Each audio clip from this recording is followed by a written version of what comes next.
Once upon a midnight dreary, while I pondered, weak and weary, over many a quaint and curious volumes of forgotten lore, while I nodded, nearly napping, suddenly there came a tapping, as if some one gently rapping at my chamber door. "'Tis some visitor," I muttered, tapping at my chamber door, "only this, and nothing more." Ah, distinctly I remember, it was in the bleak December, and each separate dying ember wrought its ghost upon the floor. Eagerly I wished the morrow, vainly I had sought to borrow from my book surcease of sorrow, sorrow for the lost Lenore, for the rare and radiant maiden whom the angels named Lenore, nameless here forevermore. And the silken, sad, uncertain rustling of each purple curtain thrilled me, filled me with fantastic terrors never felt before, so that now, to still the beating of my heart, I stood repeating, "'Tis some visitor entreating entrance at my chamber door, some late visitor entreating entrance at my chamber door. This it is, and nothing more." Presently my soul grew stronger, hesitating then no longer. "Sir," said I, "or madam, truly your forgiveness I implore. But the fact is I was napping, and so gently you came rapping, and so faintly you came tapping, tapping at my chamber door, that I scarce was sure I heard you." Here I opened wide the door. Darkness there, and nothing more. Deep into that darkness peering, long I stood there wondering, fearing, doubting, dreaming dreams no mortal ever dared to dream before. But the silence was unbroken, and the stillness gave no token, and the only word there spoken was the whispered word, "Lenore." This I whispered, and an echo murmured back the word, "Lenore." Merely this, and nothing more. Back into the chamber turning, all my soul within me burning, soon again I heard the tapping, somewhat louder than before. "Surely," said I, "surely that is something at my window lattice. Let me see, then, what thereat is, and this mystery explore. Let my heart be still a moment, and this mystery explore. 'Tis the wind, and nothing more." Open here I flung the shutter, when with many a flirt and flutter, in there stepped a stately raven of the saintly days of yore. Not the least obeisance made he, not a minute stopped or stayed he, but with mien of lord or lady perched above my chamber door, perched upon the bust of Pallas just above my chamber door, perched and sat, and nothing more. Then this ebony bird beguiled my sad fancy into smiling, by the grave and stern decorum of the countenance it wore. "Though thy crest be shaven and shorn, thou," I said, "art sure no craven, ghastly grim and ancient raven, wandering from the nightly shore.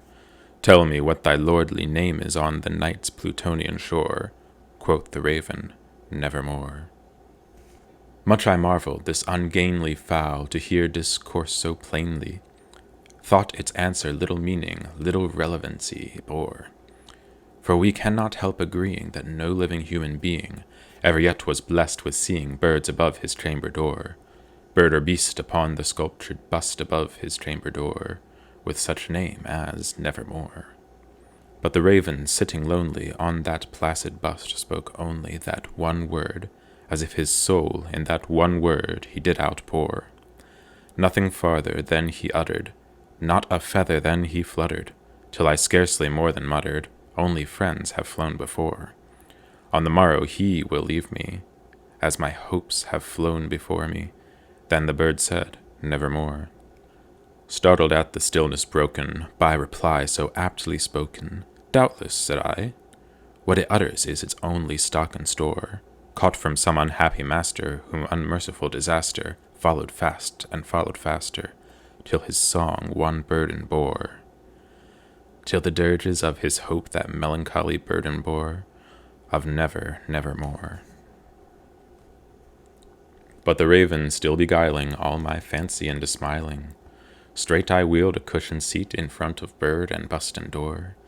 Then, upon the velvet sinking, I betook myself to linking fancy unto fancy, thinking what this ominous bird of yore, what this grim, ungainly, ghastly, gaunt, and ominous bird of yore meant by croaking, "Nevermore."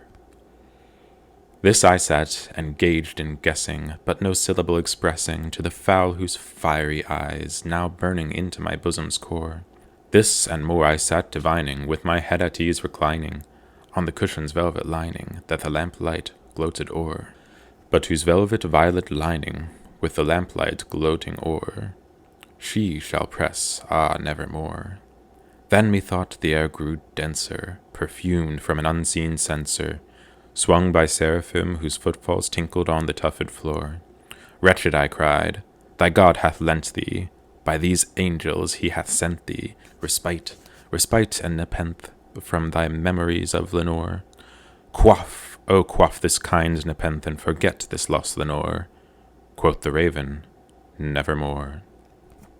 Prophet, said I, thing of evil, prophet still, if bird or devil, whether temper sent, or whether tempest tossed thee here ashore, desolate yet undaunted, on this desert land enchanted, on this home by horror haunted, tell me truly, I implore. Is there balm in Gilead? Tell me, I implore. Quoth the raven, nevermore. Prophet, said I, thing of evil, prophet still, if bird or devil, by the heaven that bends above us, by that God we both adore, tell this soul with sorrow laden, if, within the distant Aidenn, it shall clasp a sainted maiden, whom the angels named Lenore. Clasp a rare and radiant maiden, whom the angels name Lenore. Quoth the raven, nevermore. Be that word our sign of parting, bird or fiend, I shrieked, upstarting. Get thee back unto the tempest, and the night's Plutonian shore. Leave no black plume as a token of that lie thy soul hath spoken. Leave my loneliness unbroken. Quit the bust above my door. Take thy beak from out my heart, and take thy form from off my door. Quoth the raven, nevermore. And the raven, never flitting, still is sitting, on the pallid bust of Pallas just above my chamber door. And his eyes have all the seeming of a demon's that is dreaming, and the lamplight o'er him steaming throws his shadow on the floor. And my soul from out the shadow that lies floating on the floor shall be lifted nevermore.